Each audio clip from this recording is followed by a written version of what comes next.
एक है हींग की नगरी हाथरस। लेकिन हैरानी की बात यह है कि व्यापारियों के इलाके हाथरस में इस बार काम धंधे से ज्यादा दूसरे मुद्दे चुनाव पर हावी। क्या है हाथरस की जनता का मूड, जानते हैं हमारी इस रिपोर्ट में।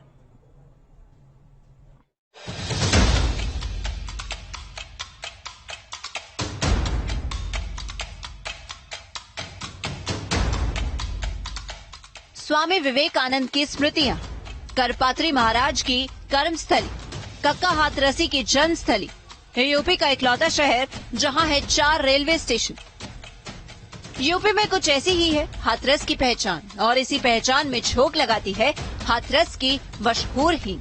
लेकिन इस वक्त मौसम चुनावी है, तो हाथरस की जनता का मिजाज क्या है, ये समझना भी जरूरी है। यही जानने जब न्यूज नेशन की टीम निकली तो हाथरस में एक अलग मुद्दा नजर आया। ये मुद्दा है बूचड़ खाने का। आपको याद होगा जब 2017 में योगी सरकार बहुमत के साथ आई थी तो अवैध बूचड़ खाने भी सुर्खियों का हिस्सा बने थे। योगी सरकार ने अवैध बूचड़ खानों पर एक्शन भी लिया, लेकिन हाथरस के सादाबाद में अब भी लोगों को कार्रवाई का इंतजार है, क्योंकि बूचड़ खानों से निकलने वाले वेस्ट से पानी के स्रोत गंदे हो रहे हैं। इस वक्त हम जिला हाथरस में है, सादाबाद विधानसभा क्षेत्र है, और यहाँ देखिए कि किस तरीके से प्रदूषण नजर आ रहा है। इसके पीछे जो हमने किसानों से बात की, उन्होंने कई कारणों की बात की। उन्होंने कहा कि पेस्टिसाइड से लेकर कई ऐसे कीटनाशकों का इस्तेमाल किया जा रहा है जो कृषि में होने नहीं चाहिए थे। इसके अलावा अवैध बूचड़खानों की बात करें, इसके अलावा कई तरह के उद्योगों की बात करें, तो उसकी वजह से भी ये प्रदूषण अपने चरम पे नजर आता है। जनता के मुताबिक सिर्फ अवैध ही नहीं, लाइसेंसी बूचड़खानों में भी इजाजत से ज्यादा कटाई हो रही है, जिसकी वजह से खेती के लिए इस्तेमाल होने वाला नहर का पानी विषैला हो गया है।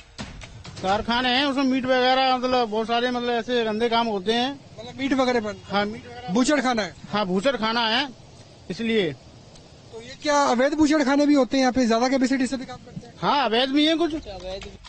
चूँकि चुनाव में किसान आंदोलन को भी एक फैक्टर माना जा रहा है और हाथरस में किसानों की तादाद अच्छी खासी है, तो हमने किसान मतदाताओं से बात की। मोदी बाबा के नाम पे वोट पड़ेंगे? हाँ, मोदी बाबा के नाम पे वोट पड़ेंगे। योगी बाबा के नाम पे?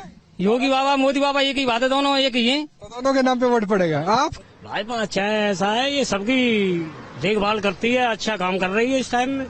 हाँ, क्या लगता है इस बार किसको वोट देने वाले? योगी बाबा की सरकार बनेगी इस बार, और बहुत अच्छा विकास हो रहा है। अब पब्लिक बोलती है कि साहब कुछ नहीं हो रहा हमारे लिए, महंगाई बढ़ रही है। अगर अच्छे रोड चाहोगे तो महंगाई तो ऑटोमेटिक बढ़ेगी। जितना गुड़ डालोगे उतना मीठा होगा, चाहे मीठा होगा। अगर तुम वैसी सुविधा अच्छी चाहोगे तो महंगाई तो ऑटोमेटिक ही बढ़ेगी। किसानों से हुई बातचीत में ये समझ आया कि कोरोना काल के दौरान योगी सरकार के काम इन तक और इनके दिल तक भी पहुँचे। हमारी टीम आगे बढ़ी और पहुंची आधी आबादी यानी महिला वोटर तक, और महिलाओं के बीच नजर आया सिर्फ और सिर्फ मोदी मैजिक। क्या लगता है इस बार स्थिति कैसी? बीजेपी। क्या वजह है, क्या डेवलपमेंट हुआ इलाके? यहाँ का माहौल भी अच्छा हो गया है और भ्रष्टाचार भी खत्म हो गया है। 5 साल पहले आप कितने बजे तक घर बाहर निकल सकते थे और अब स्थिति कितनी बदली है? अब तो किसी भी टाइम निकल सकते हैं, 10 बजे 11 बजे, कोई टाइम नहीं है। पहले तो 7 बजे के बाद ही डर लगता था निकलने में। किसको वोट तो देंगे, वो तो 20 तारीख को देने देना है। फूल पहनेंगे मोदी को। हालांकि सिर्फ सादाबाद सीट पर मुस्लिम, जाट और यादव वोटर यानी गठबंधन का दाव मजबूत नजर आता है, और यादव वोट बैंक गठबंधन के इस आंकलन को सही साबित करना चाहता है। बीजेपी है जी, बीजेपी है। बीजेपी ने क्या कुछ किया, क्या सोच ली? सारा काम किया, बहुत सारा, जैसे कि इन्होंने अभी पानी की पाइपलाइन, पार्क वगैरह, बहुत सारे आइटम है। गुंडागर्दी कम हो गई? कम हो गई, सब कम हो गई। ये तो है, बीजेपी में गुंडागर्दी कम हो गई। भाई क्या लग रहा है इस बार, क्या स्थिति? इस बार विकास के नाम पर चुनाव हो रहा है, और जो विकास कराएगा उसको वोट मिलेगा। पहले यहाँ पे तालाब पे एक पुल नहीं हुआ करता था, बहुत लंबे समय से मांग थी इसकी, लेकिन बीजेपी सरकार में वो पुल भी बना है, ऐसी बात नहीं है। लोगों की राय बदली हुई है, क्या लगता है बाबा किसको जिताने? भैया कोई महंगाई के मारे कमर टूट गई। महंगाई सबसे बड़ा, बेरोजगारी, महंगाई मूड समझ लिया, मुद्दे भी जान लिए। अब वोटर और नेताओं को इंतजार है मतदान का, क्योंकि वोटर का फैसला ही बताएगा हाथरस की हींग की खुशबू किस पार्टी के सियासी पकवानों को सजाएगी। हाथरस अकेला जनपद है उत्तर प्रदेश का जहां 4 रेलवे स्टेशन है, फिर भी जाम से लेकर के और अलग अलग समस्याएं हैं, चाहे वो किसानों की हो या व्यापारियों की हो।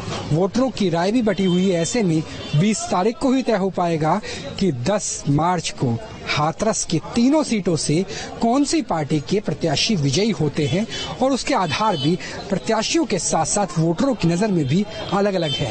जनादेश का सम्मान होना चाहिए और वोट पथ आगे भी जारी रहेगा।